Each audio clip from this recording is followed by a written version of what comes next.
제5장 교황의 교권 아래 산 교회. 교회사는 교회를 도전해오는 사탄과의 싸움에 대한 하나의 긴 기록이라고 할 수 있다. 이뿐 아니라 교회사는 하나님께서 그의 교회를 그의 말씀으로 지키시는 그의 신실하심에 대한 증거의 기록이기도 하다. 어떤 때는 배교의 세력이 지배함으로 사탄이 승리하고 주께서 그의 백성을 버린 것처럼 보였다. 그러나 교회의 주는 그의 교회를 결코 버리지 않고 지키셨다. 교회사는 이런 사실로 가득하다. 교회사 가운데 암흑시대라 불리는 중세기에도 이 사실을 잘 보게 된다.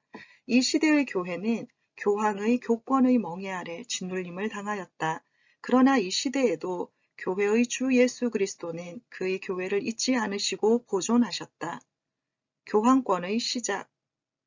400년 전후 일어난 게르만 민족들의 대이동은 유럽 세계의 끔찍한 사건이었다.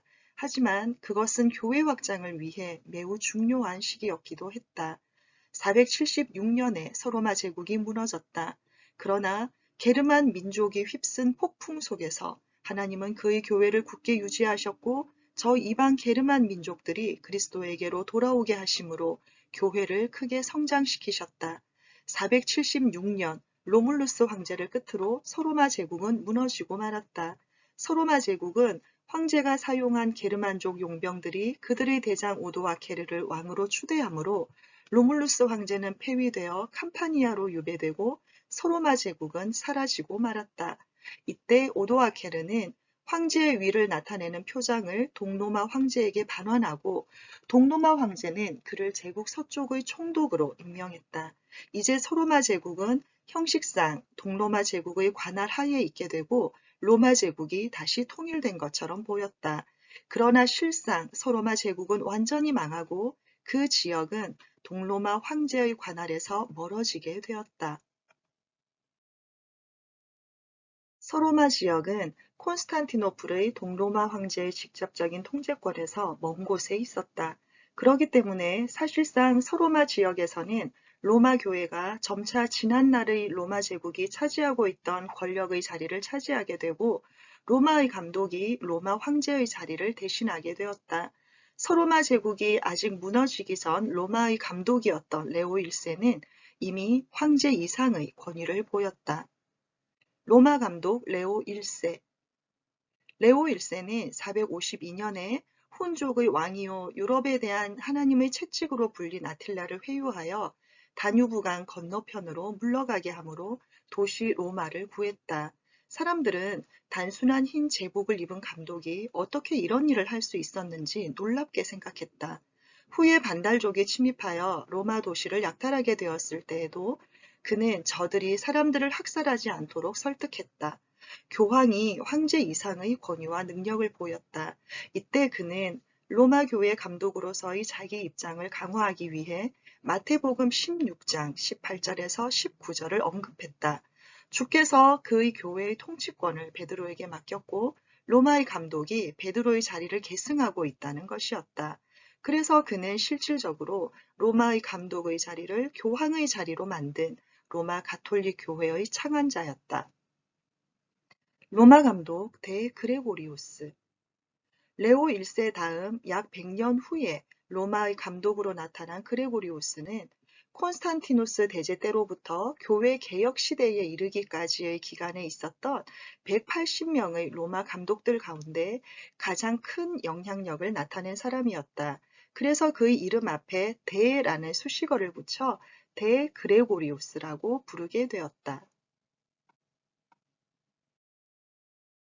나아가 그는 자기의 탁월한 학문과 업적 때문에 전통적인 라틴 교회 교사 4인 중 한 사람으로 인정받게 되었다. 그레고리오스 시대의 교회 역사의 초점이 동방 지역에서 서방 지역으로 옮겨지게 되었다. 그레고리오스는 로마의 귀족 원로원 가정에서 태어났고 로마의 지사로 봉사한 후 574년에 수도원에 들어갔다. 이때 그는 자기 모든 재산을 팔아 7개의 수도원을 세우고 나머지를 가난한 사람들에게 나누어 주었다. 그 후 그는 수도원 원장으로 지내다가 590년 펠라기오스 2세가 전염병으로 죽게 되자 그를 이어 로마의 감독으로 선택되었다. 당시 로마는 홍수, 흉년, 역병, 롬바르드족의 침입 등으로 매우 어려운 가운데 있었다. 이때 그는 정치적으로 황제 아래에 있었지만 그의 비상한 정치력을 발휘하여 여러 가지 어려운 문제를 해결하였다. 롬바르드족을 물리치기 위해 스스로 군대를 훈련시켰으며 롬바르드족과 협상하고 평화를 가져옴으로써 그의 정치적 능력을 보여주었다. 나아가 그는 로마 감독의 권위를 가장 크게 신장시켰다. 그레고리오스의 야망은 세계적인 로마 교회를 이끌어가는 것이었다.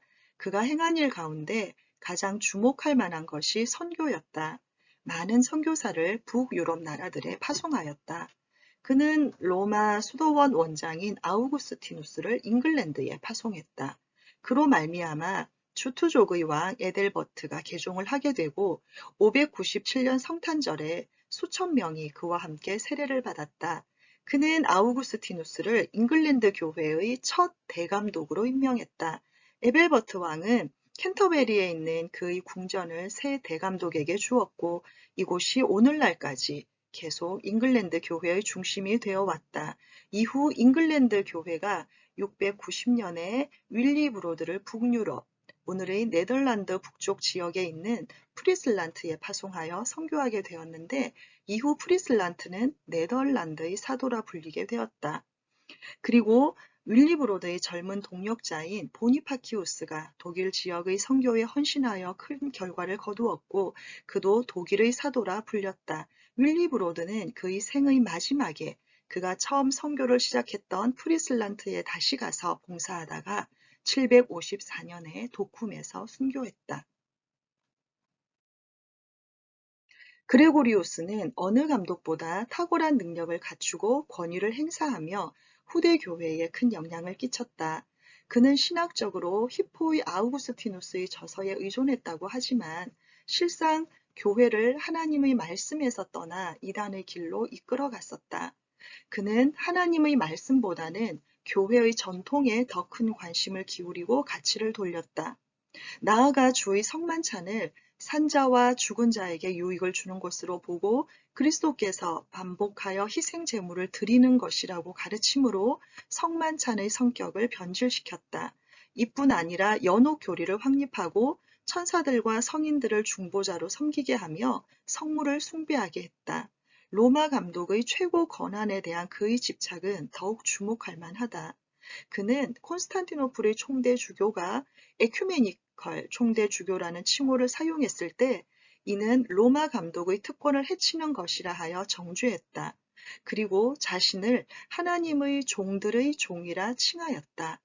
이것은 가장 겸허한 칭호로 들리지만 자신이 모든 감독의 감독이라는 가장 큰 자만을 드러내는 것이었다. 그는 확실히 세계적 권위를 행사한 첫 교황이었고 공개적으로 자신을 교황으로 선언했다. 그레고리우스 시대는 로마 제국의 옛 세계로부터 로마 가톨릭 교회에 의해 지배를 받은 중세교회로 넘어가는 과도기였다. 이 시대는 또한 그리스 로마 문명에서 서양 세계의 미래를 지배할 로마 게르만 문화로 이전을 의미하기도 했다. 교황 그레고리우스는 신구 질서의 문턱에 서 있었다. 그는 마지막 라틴 교부임과 동시에 첫 번째의 중세 신학자였다. 그는 또한 최종 로마 감독이었고 첫 번째 중세 교황이었다. 레오 3세와 샤르마뇨 대제, 대그레고리우스 이후 로마 감독들은 교황권을 확고히 하고 제왕들을 자기 권위 아래 두기 위해 노력했다. 그들 가운데 레오 3세는 제왕의 권세는 교황권 아래에 있다는 것을 행동으로 나타내었다. 그가 프랑크 왕국 카롤링거 왕조의 이대 왕인 샤르마뉴 대제에게 행한 일에서 이를 나타내었던 것이다. 샤르마뉴는 원래 메로빙거 왕조의 국내 대신 카롤루스 마르텔의 손자였다.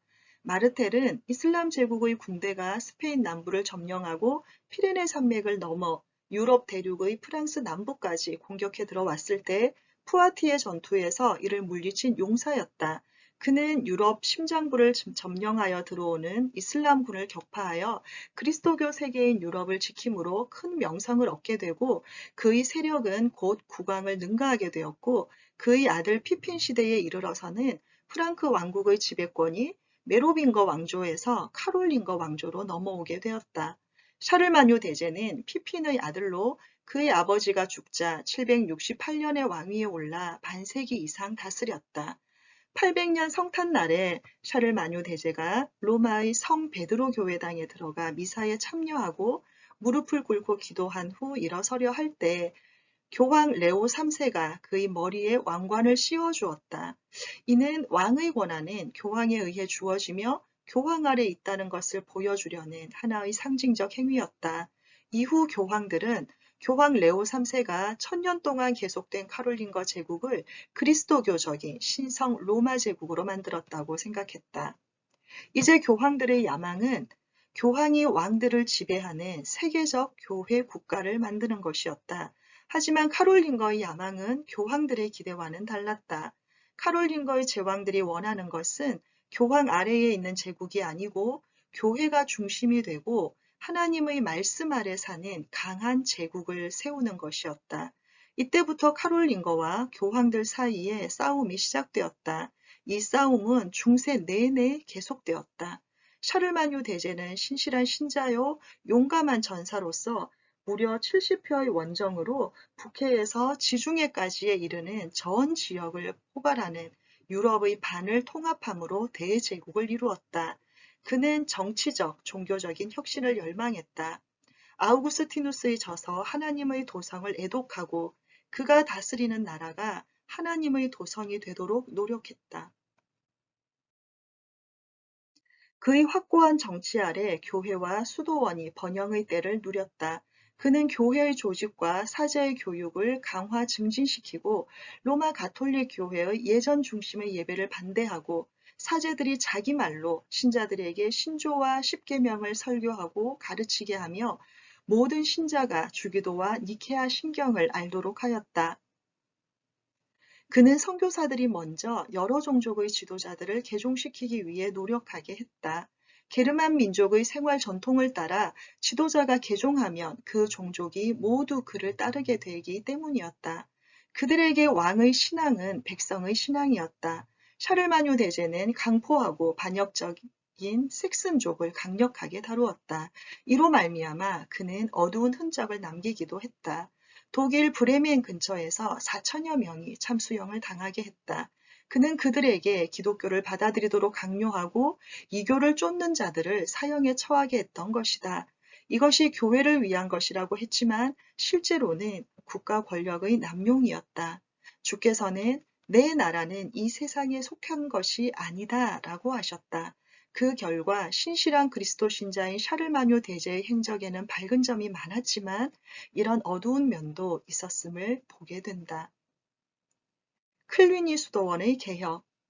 교황의 교회는 10세기에 가장 어두운 하강 국면으로 빠져들어갔다. 배교적인 로마의 귀족들이 교황의 자리를 차지하게 되었다. 이들은 성직을 매매하고 권력을 쥐기 위해서 독약을 사용하였으며 방탕하고 음란한 생활을 하였다. 이 시대의 교회는 므낫세와 이사야 시대의 소돔의 관원과 고모라의 백성같이 되어버렸다. 이렇게 교회의 중심이 크게 부패하던 때 910년 프랑스의 클리니에 한 수도원이 세워졌다. 첫 번째의 원장은 베르노였다. 역사적으로 수도원 제도는 동방교회에서 먼저 시작되었다. 4세기 초 이집트의 파코미우스가 제일 먼저 수도원을 세웠다. 서방교회에서는 6세기 초 누르시아의 베네딕투스가 창시자였다. 그는 이탈리아에 있는 몬테 카시노에 수도원을 세웠다. 교회가 세속화되었을 때 이런 수도원들이 종종 교회 안에 신앙생활에 새바람을 일으켰다. 클리니의 수도원장들은 베네딕투스 수도원의 기본 규칙인 침묵, 자제, 금욕 등을 수도원 생활에 매우 엄격하게 적용했다. 그래서 당시 클리니의 수도사들은 부패한 교회 환경 가운데서 백성의 성인들이라 알려졌다. 클리니에서 시작된 금욕운동은 차츰 프랑스와 이탈리아에 널리 퍼졌다. 클리니 종단은 중세의 가장 엄격한 수도사 종단들 가운데 하나가 되었다. 클리니의 성당은 로마에 있는 성 베드로 대성당이 건축될 때까지 세계에서 가장 큰 그리스도 교회의 건물이었다. 그러나 이 수도원은 프랑스 혁명 때 파괴되어 버렸다. 클리니 수도원 개혁은 엄격한 독신 생활을 유지하는 동시에 성직 매매와 평신도 서임을 반대하는 데 앞장섰다. 당시 교회는 성직 매매로 크게 부패했다. 사도시대에 시몬이 돈을 주고 영적 은사를 사려고 했던 사실을 생각하고 성직 매매를 영어로 시모니라고 불렀다. 당시 교황들과 제왕들이 많은 돈을 받고 교회의 감독 직분을 팔았다. 교회의 직분자가 아닌 제왕들이 뇌물이나 돈을 받고 감독직을 주는 것은 일반 신자인 제왕이 교회 직분을 주는 것이었다. 그래서 이것을 평신도 서임이라고 불렀다. 이런 관행이 중세교회에 심각한 부패를 가져왔다. 클리니의 개혁이 그 시대 교회에 큰 이목을 끌기는 했지만 그 개혁은 단지 일부 교회 생활의 외적인 변화의 모습을 보였을 뿐이었고 교회의 본질적인 개혁을 가져오지는 못했다. 수도사 종단이 지방 감독들의 감독을 받지 않고 교황의 권위와 지배 아래 있었기 때문에 이 종단은 마침내 교황과 황제와의 권력 싸움이 있을 때마다 교황이 사용하는 강력한 도구가 되어버렸다. 클류니엘 수도사 힐데브란트가 1073년에 교황이 되었을 때 이 사실이 분명하게 드러났다. 중세의 클리니 수도사 종단 외에 다른 많은 수도사 종단이 생기고 많은 수도원이 세워졌다. 이에 대한 가장 큰 이유는 하나님의 백성이 그들에게 주신 은혜로운 언약의 말씀으로부터 멀어진 데서 찾을 수 있다. 이때 그들은 엄한 하나님만을 알고 사랑의 하나님을 알지 못했다. 그러므로 매일 생활 가운데서 주님을 섬기는 즐거움을 얻을 수 없었다. 그들은 세상을 멀리함으로 세상을 따라가는 악을 정복하려 했다. 수도원 생활이 결혼하고 가정을 가지며 농사를 하거나 상업에 종사하는 통상적인 생활을 하는 것보다 하나님을 더 가깝게 하는 길이라고 생각했다. 일반 생활은 자연적이고 세속적이며 수도원 생활은 초자연적이고 거룩한 생활인 것으로 여겼다.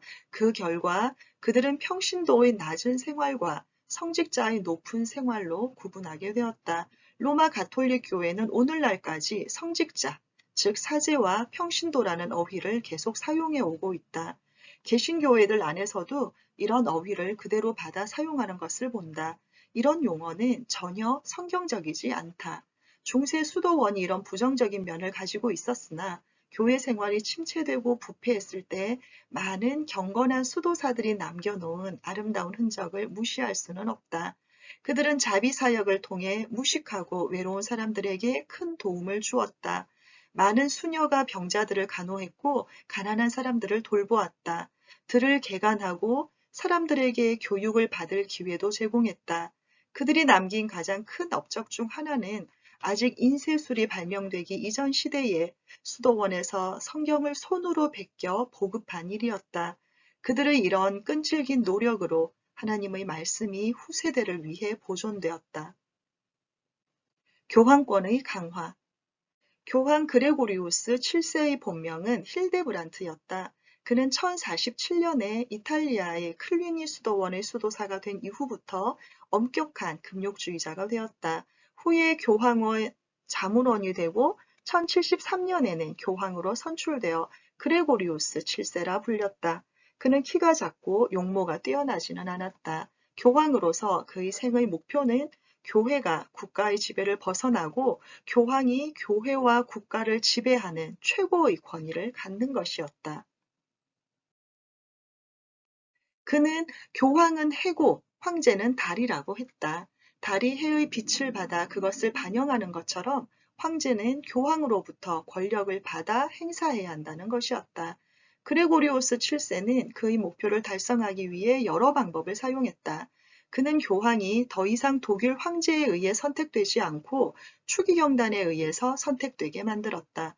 그는 사제들에게 독신 생활의 의무를 지우고 강요함으로 당시 가정을 가졌던 많은 사제와 그들의 가정에 큰 슬픔을 안겨주었다. 가족을 가진 사제들은 사제직을 떠나든지 아니면 아내와 자녀를 버려야 했다. 그는 성직 매매를 금지하고 제왕에 의한 교회 직분자의 임명, 즉 평신도 서임권을 금했다. 그 시대에는 제왕이 성직 임명의 특권을 가지고 있었다. 그가 성직자들을 임명할 때 감독에게 목자의 상징인 지팡이와 교회와의 결혼의 상징인 반지를 주고 때로는 권위의 상징인 호를 주었다. 나아가 그레고리오스 7세는 교황을 지상의 그리스도의 대리자로 삼는 세계적인 신정 정치의 확립을 위해 노력했다. 그는 중세의 가장 큰 교회 정치가였다. 그는 하나님의 말씀이 아닌 인간이 만든 규칙들을 가지고 인간 생활 모든 영역을 지배하려 했다. 면죄부를 통해 죽은 자들을 연옥으로부터 구원함으로 죽은 자들의 세계를 지배하려 했다. 또한 독신 생활의 교리로 사제들을 지배하려 했고 교권 체제를 통해 전 세계의 교회들을 지배하려 했으며 정치적인 최고의 권한을 가지고 모든 국가들을, 제왕들을 지배하려 했다. 이 모든 것은 교회가 하나님 말씀의 지배를 받지 않고 오히려 교회가 하나님의 말씀을 지배했기 때문에 나타난 현상들이었다. 교황이 성경의 권위보다 더 큰 권위를 가진 것으로 나타났다. 성경이 모든 권위를 갖는 대신 교황이 모든 권위를 가지고 나타났다. 중세기 동안 그리스도인들은 교회가 지우는 무거운 법에 따라 살았다. 지역마다 대성당이 낮고 초라한 집들 위에 높이 솟아 그 지역의 위엄을 나타내었다. 이것은 그 시대의 상징이었다. 지금도 서구 여러 나라의 성읍을 여행하는 사람들은 이 사실에 대한 흔적을 잘 보게 된다. 사제들이 결혼신고, 출생, 사망신고 등 모든 공식적인 일을 집행했다. 교회의 사명은 하나님의 말씀을 전하는 것이라고 성경은 가르치고 있다. 교회, 국가, 사회는 각기 하나님이 주신 자기 책임 영역을 가지고 있다. 하지만 이때에는 이 진리가 완전히 무시되었다. 16세기의 교회 개혁 때까지 성경이 말하는 이 진리가 인정되지 않았다. 당시 교황과 황제는 그 시대의 기본적인 이단이 무엇인지 알아차리지 못했다. 교회의 직분자들이 세상의 정치적 권력과 권위를 갖기를 원했다. 그레고리오스 7세는 교황이 된 다음에 1074년 라테란 공회를 열어 모든 사제에게 제왕으로부터 감독직을 받는 일을 금하고 제왕들의 교회 직분 서임권을 금지했다. 그러나 신성 로마 제국의 황제이며 독일의 황제인 하일리 4세는 교황의 명을 순종하지 않고 감독들을 서임했다. 나아가 황제는 1076년에 교황에게 불만을 가진 감독들을 보름스에 소집하여 교회 공회를 열고 그레고리오스 7세가 교황의 자격이 없다는 결론을 내리고 교황의 면직을 선언했다. 이때 교황 그레고리오스는 그의 면직에 대한 반격으로 황제 하일리 4세에 대한 출교를 선언했다. 그 결과 독일 지역의 대다수 사람들이 황제를 더 이상 지지하지 않게 되었다. 일반 사람들은 정치인 황제보다 교회의 머리라고 생각하는 교황을 더 중하고 가깝게 여긴 것이다. 이로써 당당해진 교황 그레고리오스 7세는 다른 황제를 임명하기 위해 독일을 향해 길을 떠났다. 이를 알게 된 하일리 4세는 자신의 자리가 위태롭다는 것을 느끼고 당황하게 되었다. 1077년 추운 겨울에 이탈리아에 있는 카노사 성에는 놀라운 일이 일어났다. 교황 그레고리오스 7세가 수행원들을 거느리고 독일로 가고 있는 중이었다. 새로운 독일의 황제를 세우기 위한 여정이었다. 그러나 언제 황제의 근위대가 나타나 자신들을 죽일지 모른다는 두려움이 교황의 일행을 요새인 카노사 성으로 안내했다. 그런데 그날 밤 충격적인 일이 일어났다. 눈보라가 휘날리는 날 황제 하일리 4세가 말도 타지 않고 군대도 거느리지 않고 갑옷도 입지 않고 신발도 신지 않은 채 참회자의 옷을 입고 카노사 성 밖에서 오들오들 떨고 있었던 것이다. 그런 상태로 셋째 날 밤까지 성 밖에서 떨어야만 했다. 드디어 성문이 열리고 황제는 교황 앞으로 인도를 받았다. 황제는 교황 앞에 무릎을 꿇고 그의 발에 입을 맞추었다. 교황은 내가 너를 아나데마, 저주의 속박에서 풀어주며 거룩한 모교회의 품을 다시 받아들이노라 라고 말했다. 당시 교황 그레고리오스 7세는 파문장을 취소하고 황제를 다시 교회에 받아들이는 선택을 할 수밖에 없었다. 이로써 교황 그레고리오스는 실상 정치적인 자살을 감행한 것이다. 교황은 곧바로 독일에서 자신의 영향력을 잃고 말았다. 독일에 돌아간 할리 4세는 바로 그의 권력과 영향력을 회복하고 군사적 행동을 취하며 로마로 진격해 들어갔다. 그리고 교황 그레고리우스 7세를 추방하고 구이베르트를 교황으로 세웠다. 그리고 그는 자기가 세운 교황에 의해 신성 로마 제국 황제의 관을 다시 쓰게 되었다. 그레고리우스 7세는 도주하여 살레르노에서 피난살이를 하다 죽었다. 이는 그레고리우스 7세가 교회와 국가의 분리에 관한 관심은 없었고 국가에 대한 교회의 절대적 통치를 원한 결과였다. 카노사 사건은 겉으로는 교황에게 영광을, 황제에게는 치욕을 가져온 것처럼 보였다. 그러나 그것은 결국 교황에게는 쓰디쓴 실망과 패배를, 황제에게는 달콤한 승리를 가져왔다. 이런 일이 있은 후 거의 반세기가 지난 1122년, 교황과 황제 사이의 일시적인 협상이 보름스 협약을 통해 이루어졌다. 감독을 임명할 때 교황 측은 목자의 상징인 반지와 지팡이를 주고 제국 황제 편에서는 권력을 상징하는 호를 주는 것이었다. 교황이 감독들을 선택할지라도 황제가 임명을 거절할 수 있었다. 교황과 황제 사이에 이런 상호 협약이 있었지만 교회의 직분자인 교황이 세상 나라의 정치적 권위를 행사하는 기본적 이단 요소는 제거되지 않았다. 사람들에게 교황은 하나님에게 속한 일들을 돌보고 황제는 단지 세속적 자기 영광만을 추구하는 것처럼 보였다. 결국 교황권이 우세해지고 교황주의가 황제의 전제주의를 누르고 승리를 거두게 되었다.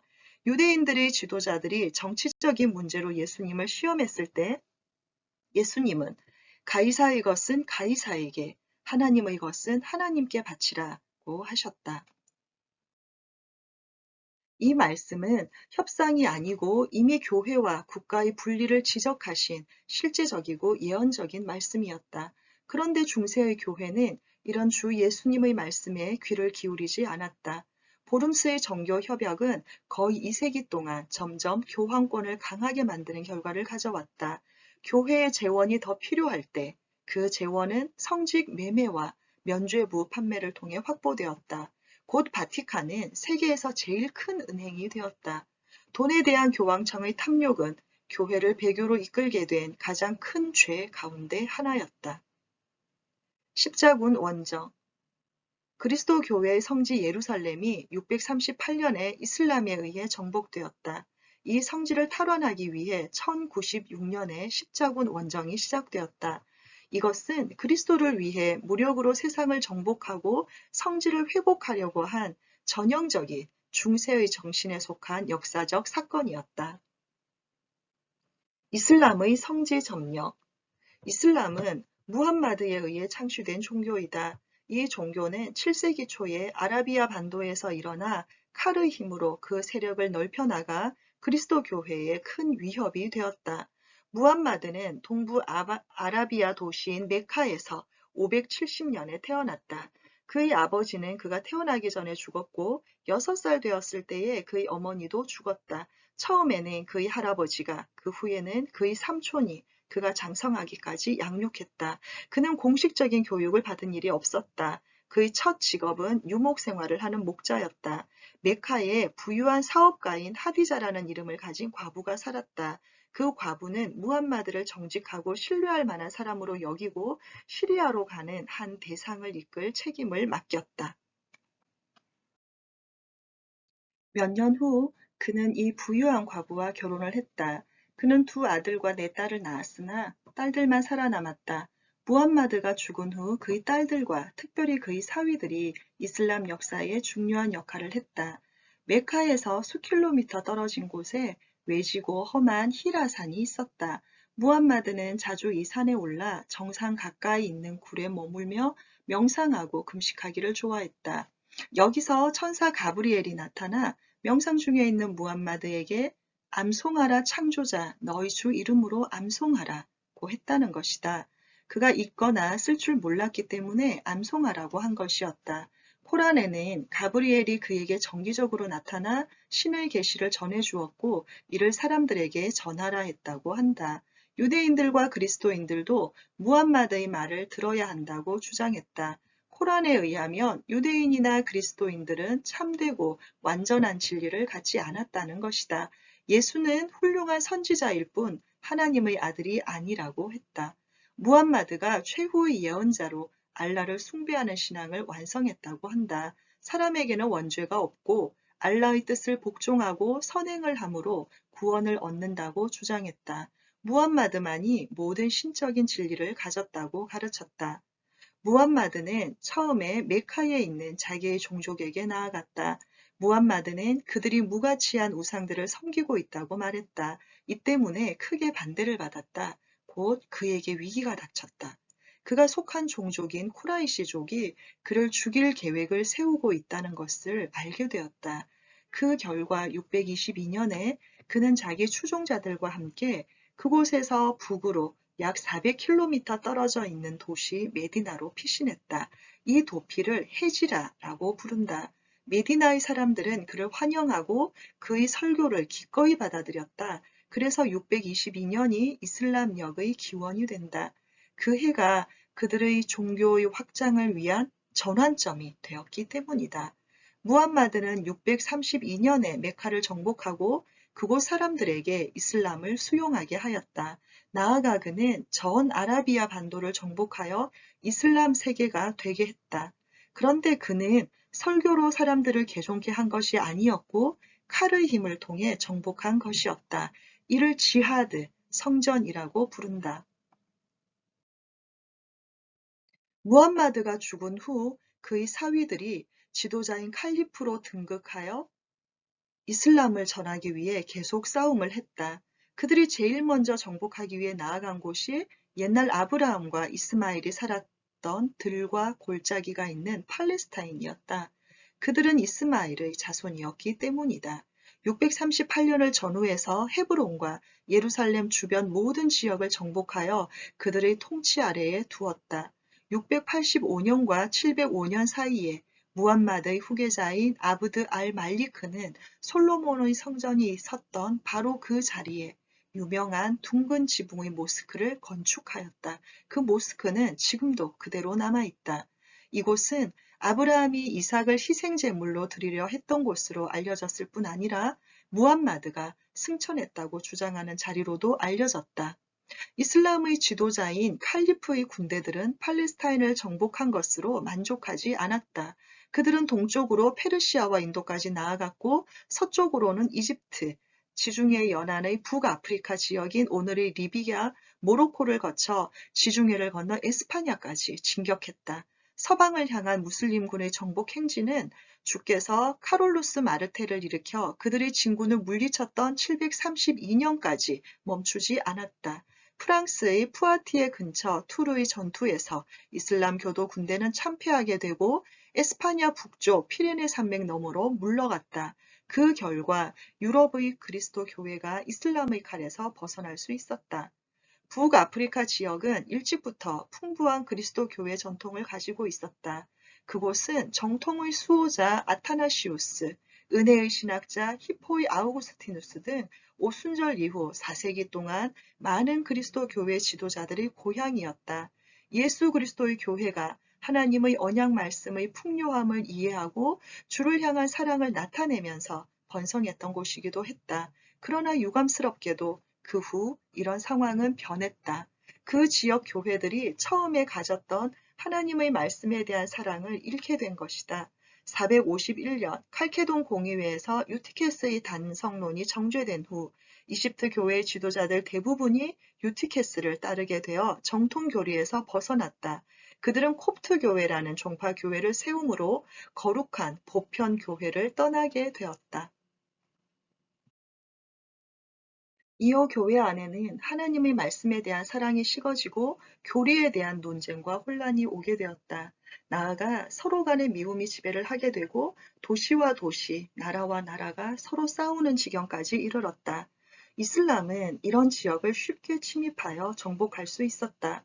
이슬람이 침입했을 때 어떤 북아프리카 도시 사람들은 저들을 환영했다고 한다.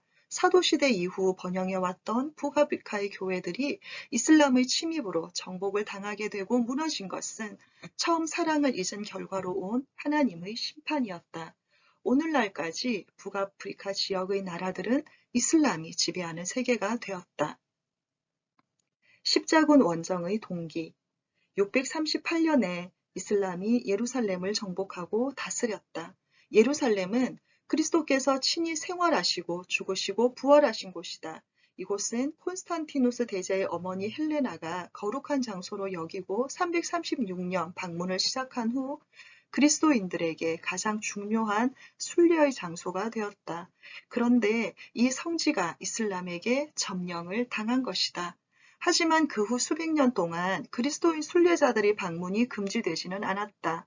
그런데 1071년 셀주크 튀르크가 예루살렘을 정복한 후에는 그리스도인들의 순례가 불가능해졌다.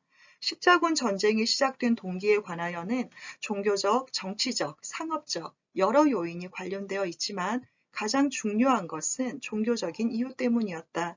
서로마 제국은 476년에 망했으나 동로마 제국은 1453년까지 약 1000년 동안 존속했다. 이 동로마 제국이 비잔티움 제국이라 불렸다.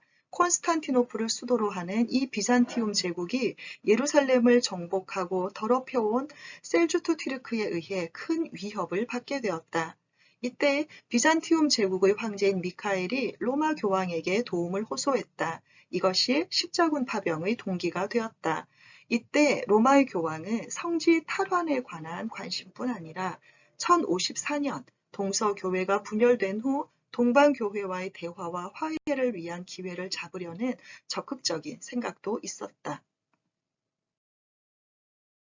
황제 미카엘의 요청을 받은 당시의 교황 그레고리오스 7세는 1074년 콘스탄티노플에 보내기 위해 5만 명의 군대를 일으켰다.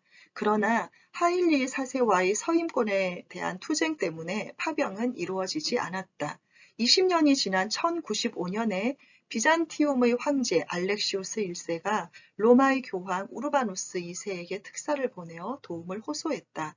교황은 이 특사들을 영접하고 이슬람의 손에서 성지를 회복하는 일을 위한 도움을 약속했다. 그리고 그는 십자군 모집에 나섰다. 십자군의 원정 교황 우르바노스의 호소를 따라 곧 지원자들이 크게 모여들었다. 이들 가운데는 프랑스의 농부들이 많았고 기사들도 섞여 있었다.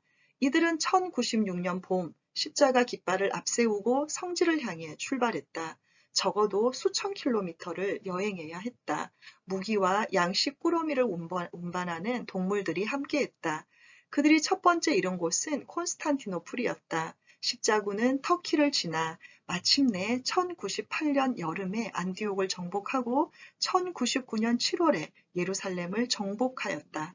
십자군이 예루살렘 좁은 거리를 덮쳤을 때 피가 강물처럼 흘러내렸다. 이슬람 군대들이 죽임을 당했을 뿐만 아니라 수천 명의 유대인들도 죽임을 당했다. 그들은 이교도로부터 성지를 구해내었다. 그러나 이렇게 칼의 힘으로 성지를 구해내는 것이 하나님의 뜻이었을까? 이 십자군 원정은 이후 약 200년 동안 7회에 걸쳐 계속되었다. 예루살렘을 회복한 지 약 50여 년 후에 성지는 다시 이슬람에 의해 정복당하고 말았다. 제1차 원정은 성지 회복을 위한 신앙적 열정 때문에 상당한 성공을 거두었다. 그러나 그 이후의 원정은 신앙적 요인이 아닌 상업적, 정치적 등 여러 요인이 연루되어 성공을 거두지 못했다. 제4차 십자군 후에 있었던 1212년의 소위 소년 십자군은 비참한 이야기를 남겼다. 프랑스의 목동 스테판과 독일 쾰른의 소년 니콜라스가 수천 명의 소년들을 모았다. 그러나 이들 상당수가 노예 상인들의 농간으로 이집트의 이슬람 교도들에게 노예로 팔려가게 되었다. 교황들은 성지를 정복하고 서방으로 침입해오는 이슬람 세력의 격퇴를 위해서뿐만 아니라 또한 동방 종교회와 콘스탄티노플의 비잔티움 제국의 황제에 대한 그들의 영향력을 확대하기 위해 십자군 원정을 사용하였다. 그리고 베니스와 같은 도시 사람들의 상업적 이익이 크게 작용하기도 했다. 많은 사람이 면죄를 받거나 부를 얻으려는 욕망으로 십자군에 가담했다.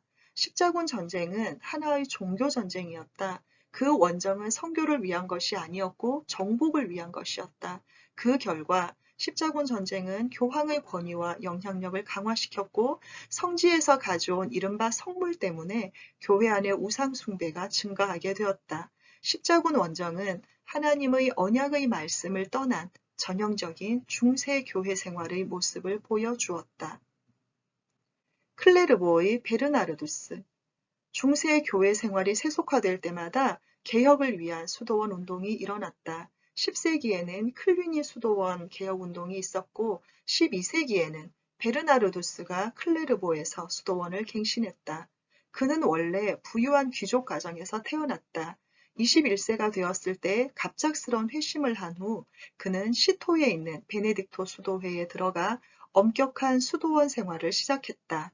이 시토의 베네딕토 수도회는 1098년에 세워진 한 개척 수도원으로 이곳에서 그는 시토회를 창립했다. 1115년에 베르나르두스는 센강 계곡에 있는 클레르보에 새로운 수도원을 세우고 원장이 되었으며 이 수도원을 시작으로 이후 많은 수도원을 세웠다. 수도원 이념은 클리니 수도원과 달랐다. 클리니 수도원 생활은 육체노동으로부터 자유로웠으나 클레르보의 수도원은 학문 대신 육체노동을 강조하였다. 베르나르두스는 추종자들과 함께 거친 땅을 개간하고 거기 여행자들과 떠도는 상인들을 위한 안식처를 만들었다. 클리니 수도원의 수도사들은 검은 옷을 입었으나 베르나르두스의 추종자들은 염색하지 않은 털로 짠 흰 옷을 입었다. 베르나르두스는 웅변적인 연설가였고 비극으로 끝난 제2차 십자군을 촉구한 사람이기도 했다. 그가 교황으로부터 새로운 십자군에 대한 설교를 부탁받았을 때 성지가 다시 이슬람의 손에 넘어갈 것을 두려워하여 이를 받아들였다. 그러나 그는 십자군의 실패로 크게 실망을 했다. 클레르보의 수도원은 그 시대의 교회와는 달리 매우 단순하고 소박했다. 그 수도원에는 아무 형상이나 장식이 발견되지 않았다. 교황이 이 수도원의 빈 벽과 방안을 보고 놀랐다고 한다. 베르나르두스는 빈번한 육체적인 징계와 함께 엄격한 금욕 생활을 장려했다.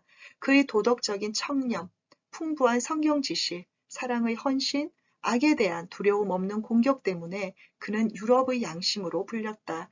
또 그는 유대인들에 대한 박해를 강하게 반대했다. 제왕과 교회의 개인적 자문가로도 큰 영향을 끼쳤다. 그래서 그는 관을 쓰지 않은 교황으로 알려졌다. 흉년이 들었을 때 그는 2000여 명의 무리를 여러 주간 먹여 살리기도 했다. 베르나르두스는 특별히 당시의 선행의 교리를 반대하고 믿음으로만 의롭게 된다는 교리를 가르쳤다. 이 점에서 그는 아우구스티누스의 가르침을 따랐고 이신득이의 교리를 성실하게 전함으로 교회 개혁자들의 선구자가 되었다. 이 때문에 루터는 베르나르두스를 중세의 아우구스티누스라고 불렀다. 베르나르두스의 표어는 기도하고 일하라였다. 그는 수도원 안으로부터 밖의 세상을 다스리려 노력했다. 그는 교황을 교회의 합법적인 권위자로 인정했다. 또한 그는 그 시대의 교회에 큰 영향을 끼쳤다. 두 교황이 그의 영향으로 선택되기도 했다. 그가 믿음으로만 구원을 얻는다는 교리에는 복음적인 독보의 길을 걸었으나 교황의 합법적 권위를 인정하고 십자군을 동원하는 일에 적극적으로 가담한 점에는 중세의 틀에서 벗어나지를 못했다. 베르나르두스가 지은 찬송은 오늘도 교회에서 불리고 있다. 날 구원하신 예수님, 영원히 찬송하겠네. 저 죄인 어서 주께 와, 죄 사유하심 받아라. 오 거룩하신 주님, 그 상하신 머리, 조롱과 욕에 쌓여 가시관 쓰셨네. 아침 해처럼 밝던 주님의 얼굴이 고통과 치욕으로 창백해지셨네. 교황권의 절정. 교황권의 절정기는 교황 인노켄티우스 3세 시대였다.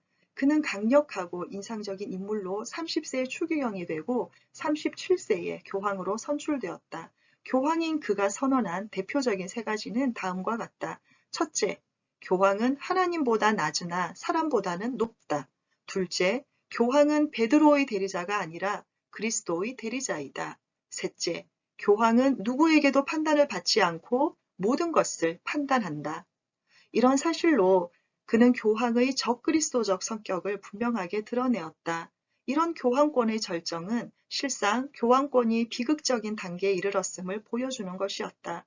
인노켄티우스 3세는 유럽의 모든 제왕을 그의 권위에 복종시켰다.